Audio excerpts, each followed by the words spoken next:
लाल की जय। श्री बालकृष्ण लाल की जय। द्वारिकाधीश की जय। श्री डोंगरे जी महाराज की जय। श्री सुखदेव जी महाराज की जय। ओम श्री गम गणपते नमो नमः। विघ्नेश्वराय वरदाय सुरप्रियाय लंबोदराय सकलाय जगद्विताय नागाननाय श्रुति अग्रविभूषिताय गौरीसुताय गणनाथ नमो नमस्ते। ओम मनोजवं मारुततुल्यवेगं जितेन्द्रियं बुद्धिमतां वरिष्ठं वातात्मजं वानरयूथमुख्यं श्रीरामदूतं शरणं प्रपद्ये। श्री रामचंद्र भगवान की जय। श्री गायत्री मात की जय। ओम नमो भगवते वासुदेवाय। श्री भागवत भगवान जी महाराज की जय। ओम नमः शिवाय। ओम नमः शिवाय। ओम नमः शिवाय।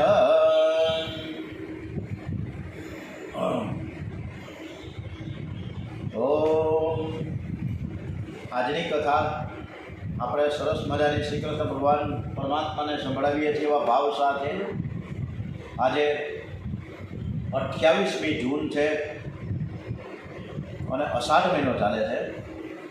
અષાઢ મહિનાની આજે ત્રીજ છે। અષાઢ સુદ ત્રીજ છે, શનિવાર। હનુમાનજી મહારાજના ચરણોમાં, ગણપતિ બાપાના ચરણોમાં વંદન સાથે આજની સરસ મજાની આજની કથા ખૂબ જ આનંદ સાથે આપણે રુક્ષ્મણી વિવાહ તરફ પ્રયાણ કરીએ છીએ। શ્રી કૃષ્ણ બલરામ સાથે દ્વારિકા આવ્યા છે। નારદજીએ મુહૂર્ત કાઢ્યું છે। માઘ માસ શુક્લ પક્ષ પંચમી તિથિ કૃષ્ણે ઉદ્ધવજીને પત્ર આપી ગોકુળ મોકલ્યા છે। જ્યાં સુધી મારા માતા પિતા દ્વારિકામાં ન આવે ત્યાં સુધી આ કનૈયો કુંવારો જ રહેશે। નંદ બાબા ઉદ્ધવજી પત્ર લઈને વ્રજમાં આવ્યા છે અને એ સમયે નંદ યશોદાજી લાલાની વાતો કરતા હતા। પત્ર જોઈને નંદ બાબા યશોદાજી ગભરાયા। પત્રમાં શું લખ્યું હશે?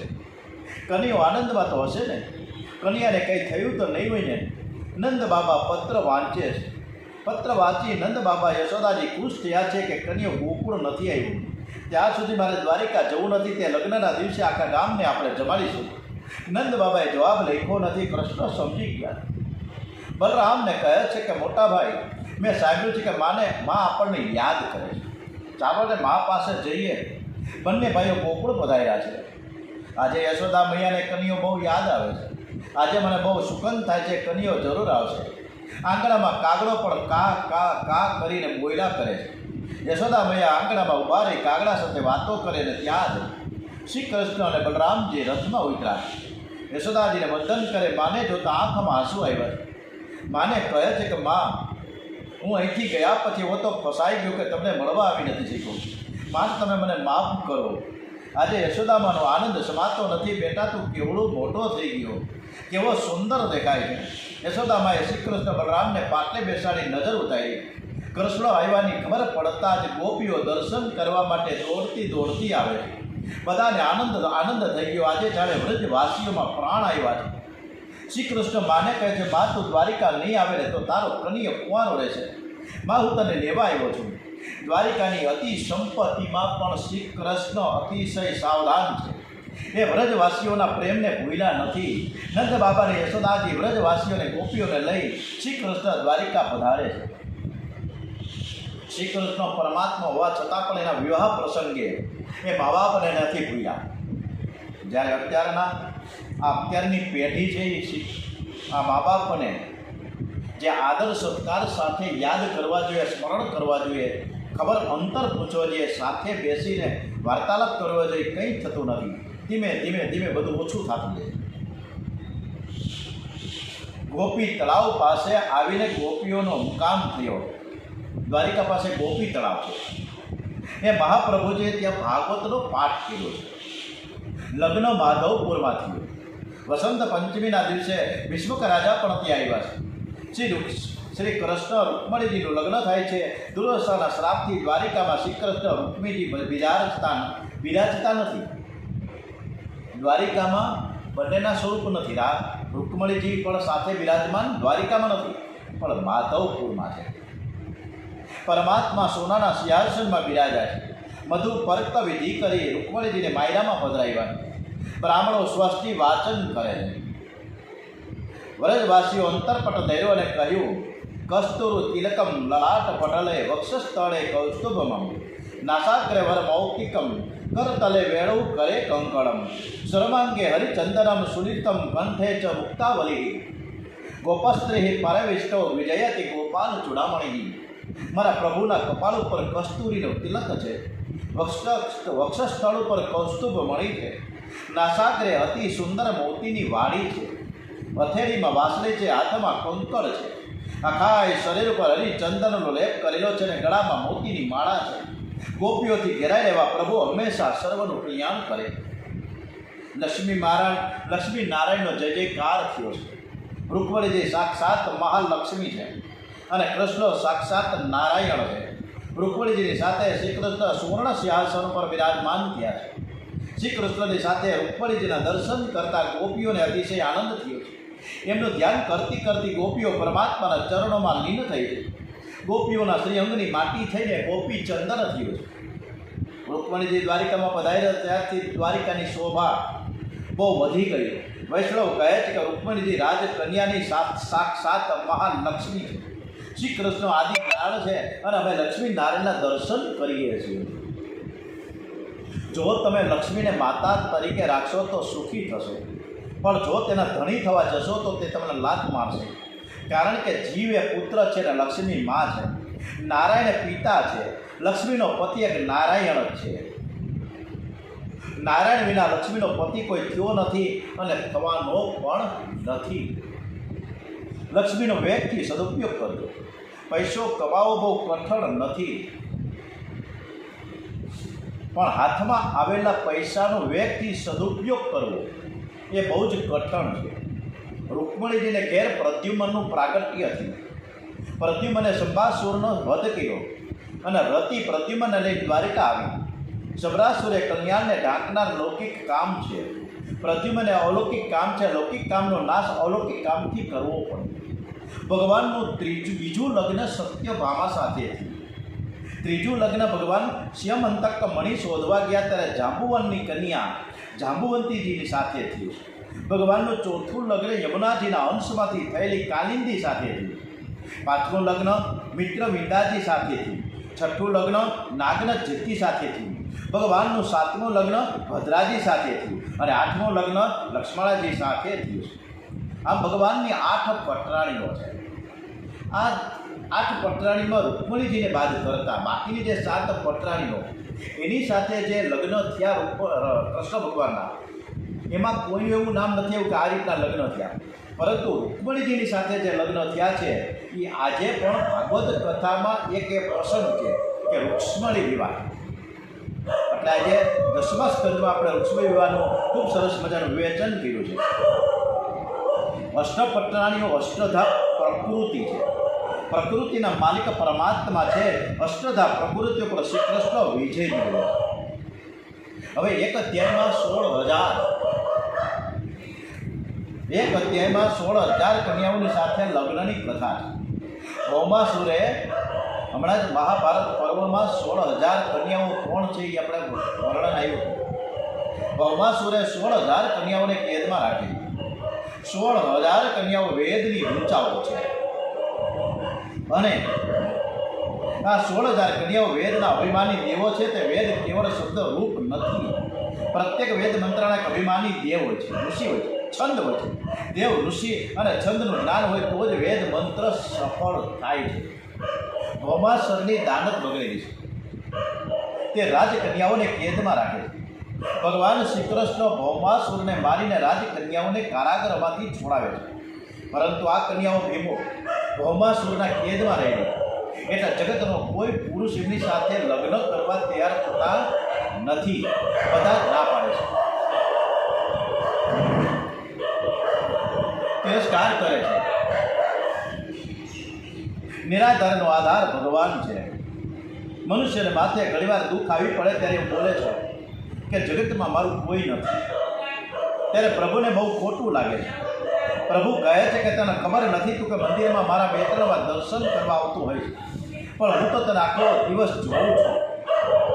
આ 16,000 રાજ કન્યાઓ શ્રી કૃષ્ણને શરણે આવી છે. ભગવાન વિચાર કરે કે મેં રામા અવતારમાં કોઈ મર્યાદાઓ પાડી છે, હવે મારે અવતારમાં કોઈ મર્યાદા પાડવી નથી. ભગવાન 16,000 કન્યાઓની સાથે લગ્ન કરે છે. શ્રી કૃષ્ણ મહાયોગેશ્વર છે. એમણે 16,000 મંડપ પ્રગટ કર્યા, 16,000 રાજમહેલ પ્રગટ કર્યા. શ્રી કૃષ્ણના સ્વરૂપ પણ 16,000 પ્રગટ થયા. ગ્રંથોમાં વર્ણન આવે છે કે યાદવોના કુળગુરુ ગર્ગાચાર્ય, લગ્નમાં દેવ બ્રાહ્મણ અને અગ્નિ આ ત્રણેયની જરૂર પડે છે. પ્રત્યેક લગ્નમાં ગુરુ મહારાજની જરૂર પડે અને તેથી પ્રભુએ એવી લીલા કરી કે ગર્ગાચાર્ય પણ 16,000 બનાવી દીધા. દરેક મંડપમાં ગર્ગાચાર્ય બેઠા છે. એક જ મુહૂર્તે 16,000 રાણીઓની સાથે વિધિપૂર્વક લગ્ન થયું. શ્રી કૃષ્ણ 16,000 રાણીઓના સ્વામી થયા છે.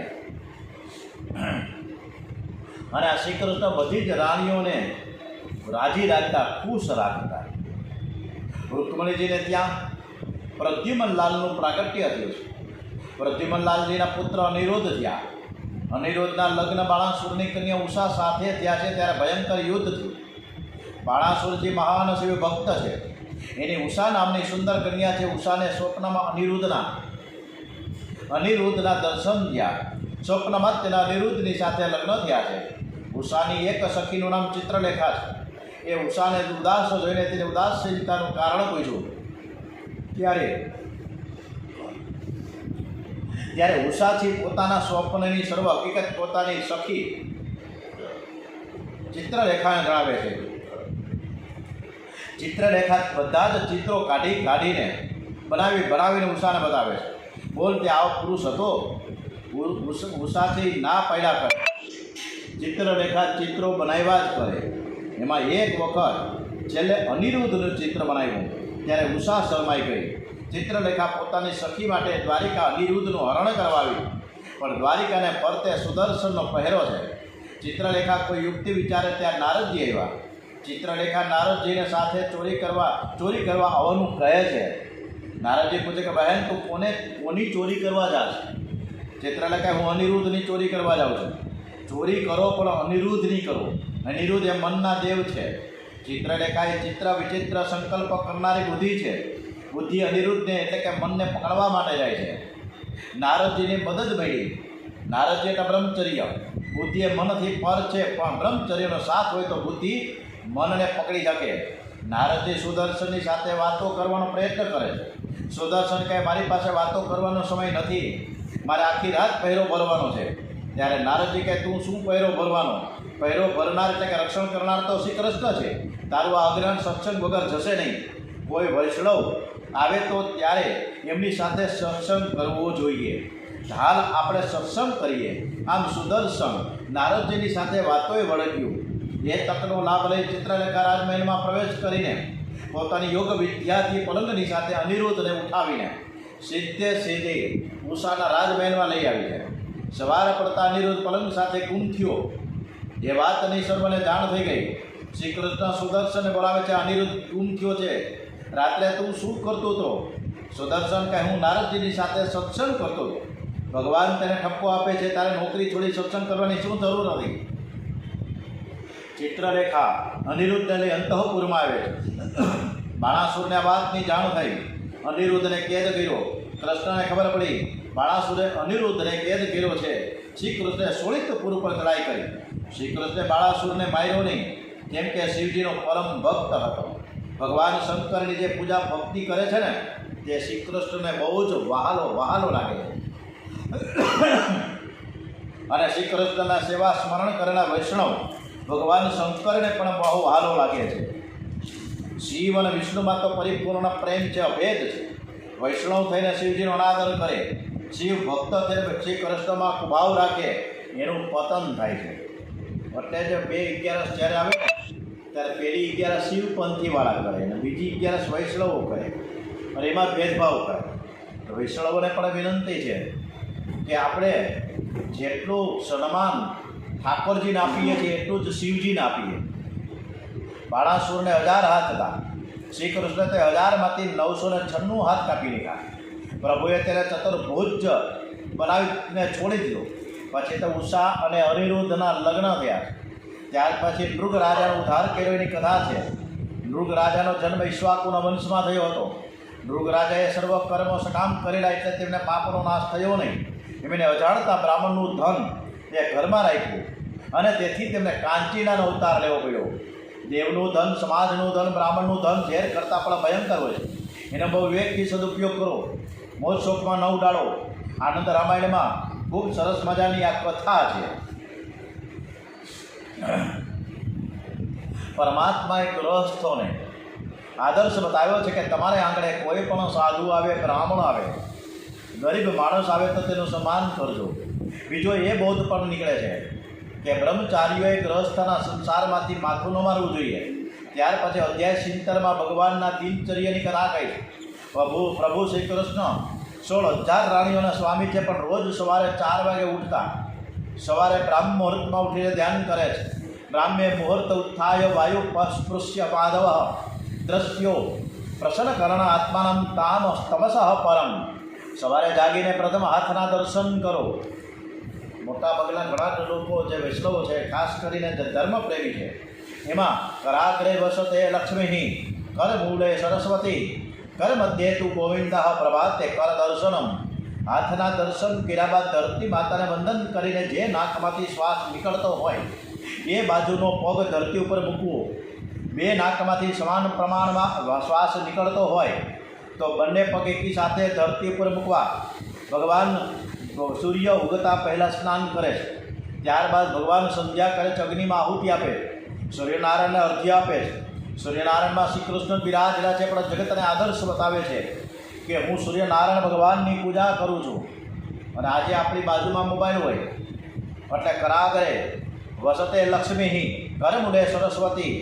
આ બોલતા બોલતા આપણે શું કરીએ છીએ? ભગવાનના દર્શન કરતા નથી, સીધા જ મોબાઈલના દર્શન કરીએ છીએ. સવારના પોરમાં કોના વોટ્સએપ આવ્યા, કોના મેસેજ આવ્યા, એમાં ડોકિયા કરીએ છીએ.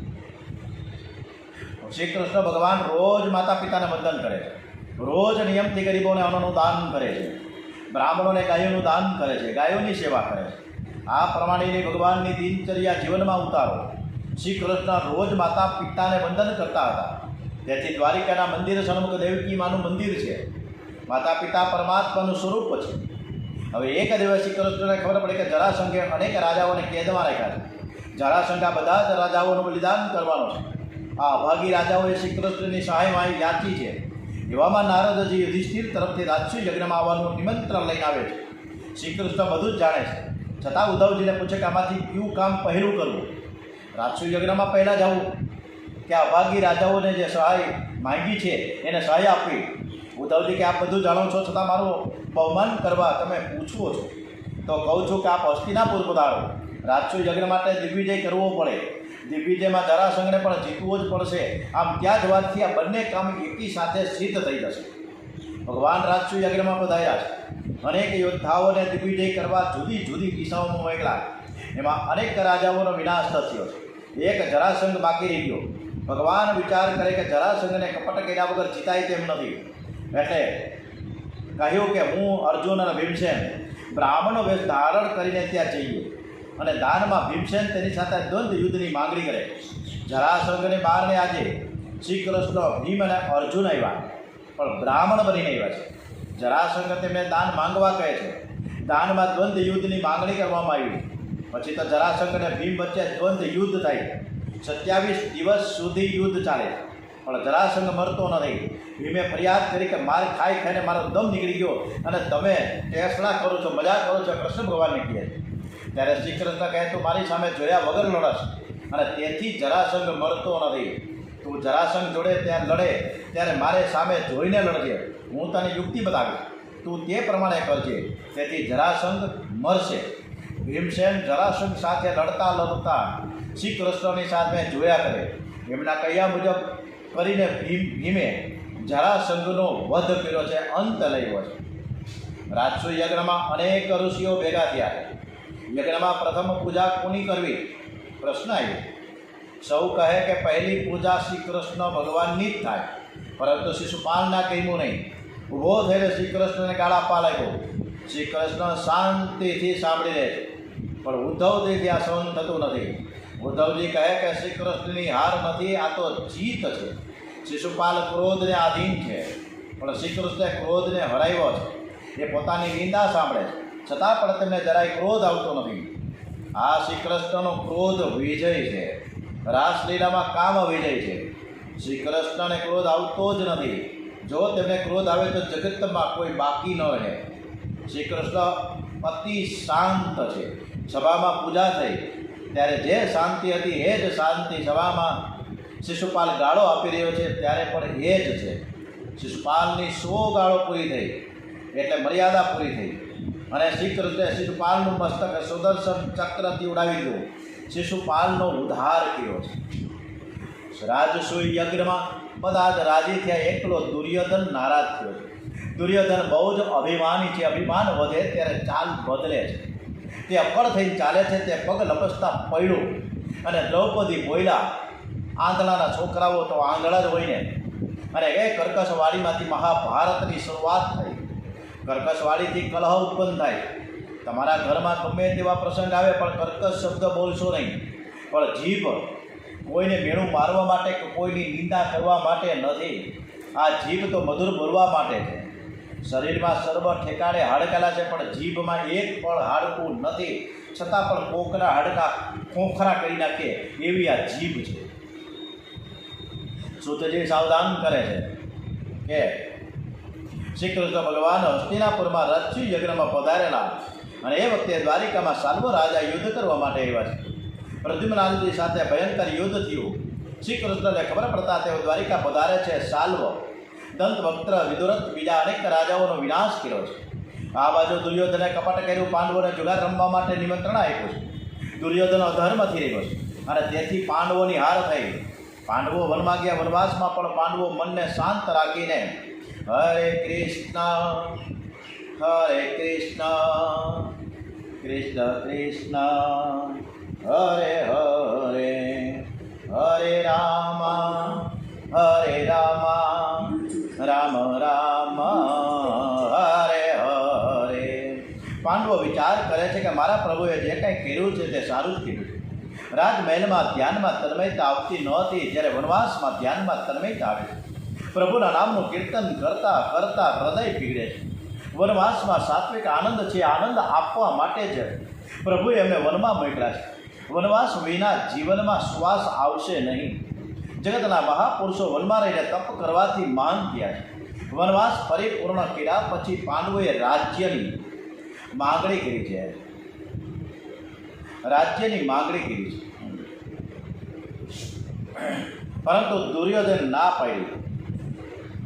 દુર્યોધને ના પાડી. આ માટે ખુદ શ્રી કૃષ્ણ વિષ્ટિ કરવા માટે પધાર્યા છે, પણ સફળતા મળી નહીં. કૌરવ પાંડવોની યુદ્ધ નક્કી થયો, અને એ જ સમયે બલરામજી વિચાર કરે કે હું ઘરમાં રહીશ તો મારા કોઈના પણ પક્ષમાં રહીને યુદ્ધ કરવું જ પડશે. મારે આ યુદ્ધમાં કોઈનો પણ પક્ષ લેવો નથી. એટલે બલરામજી દ્વારિકા છોડીને જાત્રા કરવા નીકળી ગયા. 4 ધામ સપ્તપુરીની બલરામજીએ જાત્રા કરી છે. અયોધ્યા, મથુરા, માયા, કાશી, કાંચી, અવંતિકા, પુરી, દ્વારાવતી, ચૈવ સપ્ત પુરીત્ર મોક્ષદા. સપ્તપુરીમાં 3.5 શિવજીની, 3.5 વિષ્ણુ ભગવાનની માલિકી છે. અયોધ્યા, મથુરા અને દ્વારાવતી એટલે કે દ્વારિકા, આ 3ના માલિક વિષ્ણુ ભગવાન છે. કાશી, અવંતિકા એટલે ઉજ્જૈની, અને માયાપુરીનો અર્થ થશે હરિદ્વાર. આ 3ના માલિક શિવજી મહારાજ છે. 7મી છે એ પૂરી કાંચી છે. કાંચીમાં 2 ભેદ છે, શિવ કાંચી અને વિષ્ણુ કાંચી. વિષ્ણુ કાંચીમાં વરદરાજ મહાવિષ્ણુ છે, જ્યારે શિવ કાંચીમાં અમરનાથ મહાદેવ છે. 3.5 મળીને 7 થાય. દ્વારિકા સપ્તપુરીમાં પણ છે અને 4 ધામમાં પણ છે. દ્વારિકાનાથ પધાર્યા હતા ત્યાં ગુજરાતનો મહિમા ખૂબ જ વધી ગયો. દરેક દેશના એક માલિકદેવ મહિના છે. મહારાષ્ટ્રના માલિકદેવ પંઢરપુરના વિઠ્ઠલનાથજી છે. કર્ણાટક આંધ્ર પ્રદેશના માલિકદેવ વેંકટેશ બાલાજી મહારાજ છે. ગુજરાત સૌરાષ્ટ્રના માલિકદેવ દ્વારિકાનાથ છે. દ્વારિકાનાથ દ્વારિકામાં અખંડ બિરાજમાન છે. કેટલાક લોકો એવું સમજે કે ભગવાન દ્વારિકા છોડીને ડાકોરમાં આવ્યા છે. એવું નથી. ભગવાન દ્વારિકા છોડતા જ નથી. વૃંદાવનમાં ભગવાનનો અખંડ નિવાસ છે. પ્રભુએ બોડાણાને એક સ્વરૂપ આપ્યું, પણ પ્રભુએ દ્વારિકા છોડી નથી. દ્વારિકા અતિ સાત્વિક દિવ્ય ભૂમિ છે. દ્વારિકામાં સમુદ્ર નારાયણ બિરાજમાન છે. દાઉદજી મહારાજની જાત્રાનું વર્ણન કર્યું છે. નેમી સારણીમાં પધાર્યા છે. ઋષિઓ સાથે સત્સંગ કર્યો. બલવર રાક્ષસને માર્યો છે. બલરામજીની લીલા પણ અનંત છે. પરીક્ષિત રાજા સુખદેવજીને કહે છે કે આપ મારા ઈષ્ટદેવની કથા કહો. શ્રી કૃષ્ણની કથા શ્રવણ કરતાં હજુ મને તૃપ્તિ થતી નથી. મને કૃષ્ણ લીલા સાંભળવાની બહુ જ ઈચ્છા છે. અને ત્યારે સુખદેવજી મહારાજે આવતીકાલે શ્રી કૃષ્ણ ભગવાનના જે બાલમિત્ર સુદામાના ચરિત્રની ખૂબ સરસ મજાની કથા કઈ સંભળાવશે, ત્યાં સુધી આપણે રાહ જોઈએ. સુખદેવજી મહારાજ શું કથા કરશે કોણ જાણે, ખબર નથી. સુદામા કોણ છે ખબર નથી. આવતીકાલે એ કથા કરીશું. ઓમ શ્રી કૃષ્ણ કનૈયાલાલ કી જય. ઓમ નમો ભગવતે વાસુદેવાય. ઓમ નમો ભગવતે વાસુદેવાય. ઓમ દ્વારિકાધીશ કી જય. શ્રી ભાગવત ભગવાનજી મહારાજ કી જય. ઓમ નમઃ પાર્વતી પતય હર હર હર હર હર મહાદેવ હર.